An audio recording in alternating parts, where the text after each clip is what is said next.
Pessoal, como é que vocês estão? Tudo bem? Vamos para a terceira aula de apresentação do Oriente Médio. Vocês estão percebendo como a geografia geral regional ela é diferente, ela é mais detalhada, ela é mais pacienciosa? Pois é, pessoal. E por quê? Porque agora nós vamos detalhar cada região do planeta. E o Oriente Médio sempre é uma das regiões mais importantes do planeta, por sua história, por suas características, pelo petróleo, sua cultura, berço das três principais religiões do mundo atual. Então, uma região muito especial. Além disso, quem está prestando vestibular, ela é sempre favorita. Acontecimentos no Oriente Médio têm repercussão em todo o mundo. Muito bem, vamos lá. Hoje, como eu disse a vocês, nós vamos passar por cada um dos 16 países do Oriente Médio. E nós vamos começar por este país aqui, que fica entre o Mar Negro e o Mar Mediterrâneo. A oeste, à esquerda, nós também temos o Mar Egeu, que separa a Turquia da Grécia, e temos também o Mar de Mármara, que separa a Ásia da Europa, ou a Turquia europeia da Turquia asiática. Então, o número 1 é a Turquia, este país que é formado basicamente por três regiões naturais.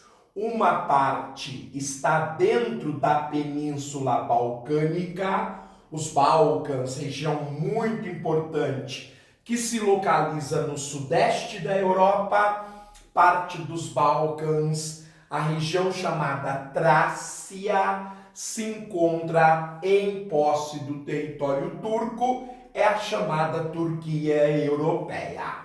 Esse é um grande país, cerca de 800 mil quilômetros quadrados, aproximadamente o tamanho do nosso estado do Mato Grosso. É um grande país, portanto, sobretudo para o Oriente Médio, cerca aí de 10% do seu território.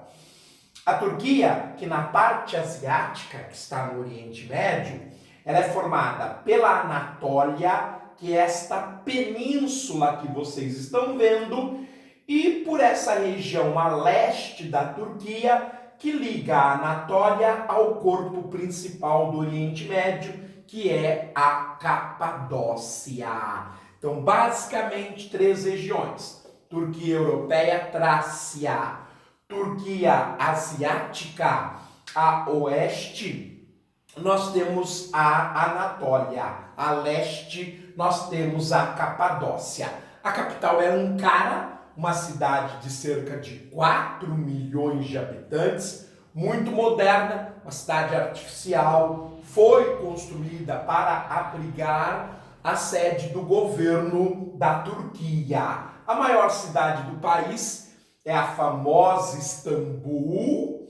Istambul, que cresceu tanto que nós temos uma parte no lado asiático e uma parte no lado europeu. É uma cidade bicontinental, na casa dos seus 12 milhões de habitantes. Então, uma das grandes cidades do mundo, uma mega cidade, já que tem 10 milhões de habitantes. Turquia, de história marcante, de um dos grandes líderes dos países pobres em toda a história, o líder que cria o Estado moderno turco, que é o Mustafa Kemal, tão marcante na história que passou a ser conhecido como Atatürk. Mustafa Kemal Atatürk. Ata em turco quer dizer pai. Turk, Turquia. Mustafa Kemal Atatürk, o pai da Turquia, que começou a ser fundamental para este país por volta de 1923. O atual presidente, mais chegado, digamos, a uma ditadura, é o Recep Tayyip Erdogan. Ok, gente? Então, fizemos um passeio aí pela Turquia. Agora, nós vamos para uma parte insular, ou seja, localizada em ilhas do Oriente Médio, que é este país chamado Chipre. Claro que sua dimensão é bastante pequena, veja o grande corpo do Oriente Médio, mas é um país insular, coisa não muito comum no Oriente Médio.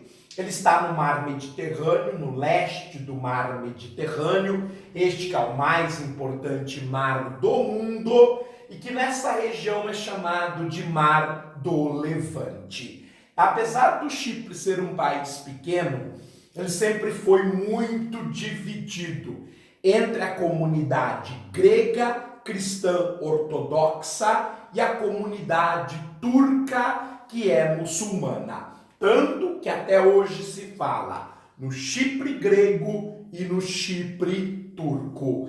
E esses dois povos, historicamente, sempre foram muito rivais. Para piorar, são também duas religiões que nunca se entenderam muito. O cristianismo grego e o islamismo turco. Portanto, gente, a região vivia em pé de guerra quando os conflitos não eram efetivos, até que em 1974 as duas comunidades resolveram se pacificar e foi criada uma linha para separar gregos e turcos, chamada na época de linha Átila. Como sabemos, Átila é um dos grandes bárbaros do final do Império Romano. E Átila, para os romanos, era considerado um homem muito agressivo, um conquistador. Logo, gente, mais recentemente, o nome linha Átila passou a ser chamado de linha verde, Green Line. Então, hoje a linha imaginária que separa a comunidade grega da comunidade turca é a linha verde. Inclusive, Chipre faz parte da União Europeia e adota o euro, mas só o Chipre grego, não o Chipre turco. É verdade que a Turquia quer ardentemente entrar dentro da União Europeia. Desde a sua primeira formação em 1957, quando ainda era mercado comum europeu. Mas, pela Turquia estar envolvida em ou com grupos terroristas, em atentados terroristas e ser denunciada internacionalmente por não respeitar as minorias, sobretudo os curdos que vivem no leste do país e espalhados por outros países do Oriente Médio e que perderam suas fronteiras no final da Primeira Guerra Mundial, com o Tratado de Versalhes, e desde então reivindicam um país chamado Kurdistão.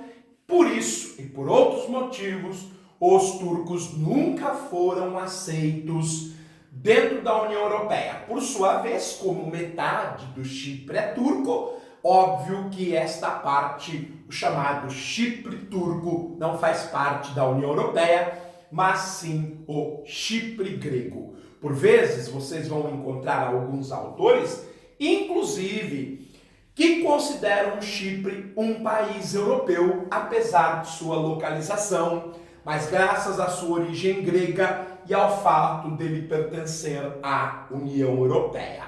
Vamos voltar para o continente? Nós vamos falar de um país que anda em evidência desde 2011, que é a Síria. E por quê?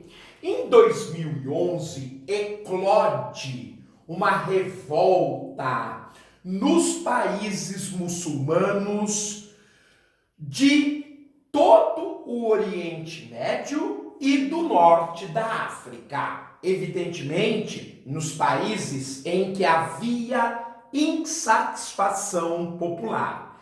E isso é chamado de a Revolta Árabe da Primavera. né, a rebelião da primavera ou a Primavera Árabe. A Primavera Árabe, ela vai mudar vários países do Oriente Médio e do norte da África. O Iêmen, por exemplo, sofre mudanças. O Líbano sofre mudanças. A Jordânia sofre mudanças. O Egito, a Líbia, a Tunísia, além dos outros países onde houve repercussões, protestos populares, contestações. Esta Primavera Árabe, ela era considerada o primeiro movimento organizado pela nova tecnologia, que é a internet, que são os celulares. Segundo os historiadores, os sociólogos, a rebelião perdeu o controle na medida em que se propagava o protesto via internet dos celulares. Por isso, ela também é chamada de a revolta dos celulares. Mas o nome que os jornalistas preferiram foi Primavera Árabe. Acontece que a Primavera Árabe também bateu às portas da Síria. Mas na Síria ela não conseguiu o seu intento, que era tirar do poder a família Assad. O atual presidente da Síria é o Bashar el-Assad. O seu pai foi líder anterior, Hafez el-Assad. A família Assad começa a governar a Síria em 1970. Portanto, já são quase 50 anos da dinastia Assad. E o Ocidente, sobretudo os Estados Unidos, que está claramente por trás da Primavera Árabe, interesses estratégicos, políticos e, sobretudo, econômico, ligado ao controle do petróleo e dos governos locais, fizeram com que os Estados Unidos participasse, insuflasse, armasse, informasse a massa ignara popular, que começa a servir a interesses internacionais e não a interesses próprios, o que seria de bom alvitre. Ora, gente, acontece que na Síria o propósito de derrubar a família Assad era muito claro, que era o de enfraquecer a Rússia. A Rússia, que após a desmontagem da União Soviética em 1991, vai atravessar pelo menos 10 anos de dificuldades até que o governo começasse a reestruturar o país. Mas depois de reestruturado, a Rússia começou a fazer alianças e não perdeu sua característica fundamental, que é de enfrentar os interesses ocidentais. Os Estados Unidos têm claro que a principal fonte de recursos da Rússia é a matéria-prima, sobretudo a energia, que os russos fornecem para a Europa. Por exemplo, o gás natural. O gás natural russo, ele é fonte de energia para 45 países europeus, ou seja, praticamente todos eles. O gasoduto sai da planície siberiana a leste dos Montes Urais, na parte asiática da Rússia, atravessa 4.500 quilômetros e vai até a Áustria, no centro da Europa. Da Áustria é redistribuído por gasodutos menores para todos os países interessados no gás russo. Os Estados Unidos, sabendo de tudo isso, resolveu enfrentar os russos, criando um gasoduto, ligando o Golfo Pérsico, e ele tem vários aliados, Omã, Emirados Árabes, Catar, Bahrein, Kuwait, e na época estava ocupando o Iraque. Além, é claro, do seu maior aliado na região, que é a Arábia Saudita. Então ele ia buscar gás natural no Golfo Pérsico, ia atravessar toda essa região e ia concorrer com gás russo, enfraquecendo o novo desenvolvimento da Rússia, que vai fazer parte, inclusive, do grupo dos países emergentes, sobretudo dos BRICS. Então, querendo enfraquecer a Rússia, que é uma potência militar indiscutível, os Estados Unidos se propõem a fazer esse gasoduto. Ora, esse gasoduto passava por vários países, mas passava também pelo território sírio. Ao saber desta revolta popular, a Primavera Árabe, os Estados Unidos se infiltra dentro da Síria e vai bancar os rebeldes para derrubar o governo sírio de Bashar al-Assad. A Rússia, evidentemente, não vai achar essa história nada boa e vai se tornar aliada do governo de Bashar al-Assad na Síria. Então a guerra, que deveria ser entre os rebeldes para mudanças democráticas na Síria, torna-se um conflito internacional. Um conflito indireto, é verdade. Por vezes, houve sim trocas de tiros perigosamente. Israel vai participar posteriormente, o Líbano, a Jordânia, o Iraque, o Irã, a Turquia, a Europa, porque vai gerar uma crise de refugiados. 4,5 milhões de pessoas, pelo menos, vão deixar a Síria, que à época tinha por volta de 25 milhões de habitantes, além dos cachorros grandes. Os Estados Unidos apoiando os rebeldes, a Rússia e a China se aliam para enfraquecer os Estados Unidos dentro da Síria. Só que ao financiar esses rebeldes, os Estados Unidos permitiu o financiamento sem saber do grande inimigo da segunda década do século XXI, que é o grupo terrorista Estado Islâmico. Portanto, são as contradições relativas à chamada Guerra Civil da Síria. Mas podem ficar tranquilos que isto nós vamos analisar com mais detalhes. Nós apenas estamos apresentando a Síria.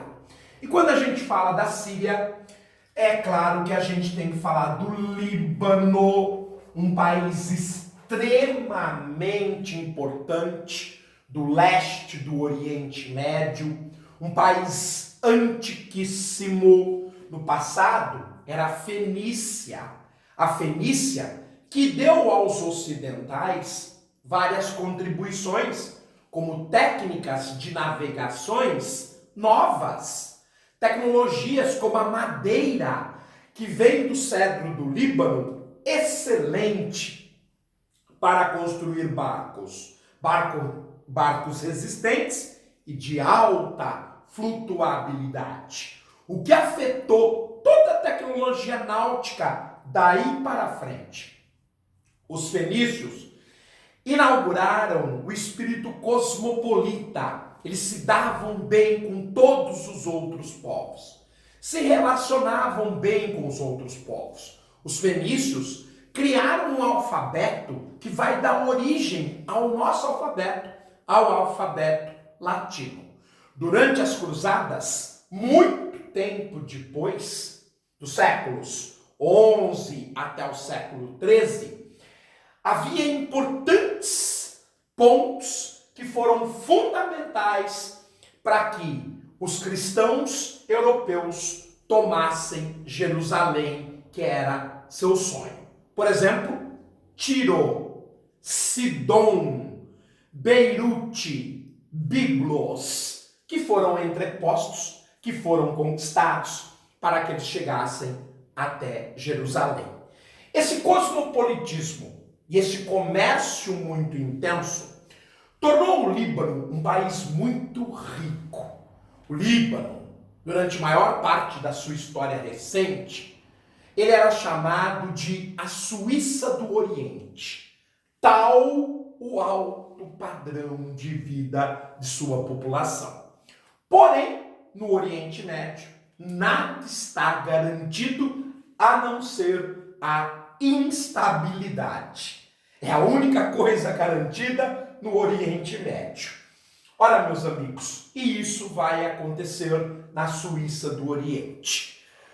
A comunidade cristã do Sul, que sempre viveu muito bem com a comunidade muçulmana do Norte, começa a responder a interesses estrangeiros. A comunidade cristã do Sul do Líbano aos interesses de Israel. A comunidade muçulmana do Norte do Líbano aos interesses sírios. E aí o país rachou e virou uma guerra civil que destrói todo o desenvolvimento deste país. A Guerra Civil Libanesa, que vai de 1975 a 1991, onde nós temos episódios tenebrosos, como, por exemplo, o terrível massacre dos campos refugiados de Chabra e Shatila, promovidos em 1982, numa operação, no mínimo, de má intenção, feito pelas tropas israelenses, que destroem esses dois campos que eram formados só por mulheres, crianças e idosos. Um massacre liderado por Ariel Sharon, um herói de guerra das guerras de Israel, que, como a gente já falou, disputou 4 guerras muito famosas, fora a intervenção nas guerras internacionais. Então, este crime, ele até hoje é lembrado como, digamos, uma desproporção, uma covardia que o Ariel Sharon fez contra as comunidades inocentes. Vamos deixar o Líbano e vamos justamente para o grande pivô da discórdia recente no Oriente Médio, que é o Estado de Israel. Primeiro, que este país ele é muito jovem, gente. Ele vai se formar em maio de 1948. Ele é o país dos judeus. Você não pode confundir a história recente e intensa do Estado de Israel com a milenar história do povo judeu, que hoje está espalhado por todos os países do mundo. Uma história rica, poderosa e importante. Menos inocente. Porque Israel, da mesma forma que condena os seus vizinhos por traições, covardias, Israel também tem isso cotidianamente na sua história. O fato é que o Estado de Israel, ele resulta de uma luta do povo judeu para retomar suas terras durante pelo menos 2000 anos. Essa história eu vou contar evidentemente. Bem, localizamos o Estado de Israel ao sul do Líbano. Muito bem, tem um país aqui interior. O que é um país interior? É um país que não tem saída para o mar. Complicado porque depende dos seus vizinhos. Sorte que a Jordânia sempre foi um país que se deu bem com seus vizinhos. Inclusive, foi o segundo país árabe a reconhecer o Estado de Israel. O primeiro foi o Egito, que apesar de ter uma parte dentro do Oriente Médio, que a gente já sabe, que é a Península do Sinai, a maior parte do seu território está no continente africano. O Egito reconhece Israel no início dos anos 80, no início dos anos 90 é a Jordânia, que ainda era governado pelo rei Hussein. Então, o fato de ser interior complica muito a sua economia, mas é um país rico em petróleo, rico em gás natural, então ele não tem muito problema por não ter acesso ao mar. Bem, gente, vamos deixar a Jordânia e vamos aqui falar do mais extenso país do Oriente Médio, que é a Arábia Saudita.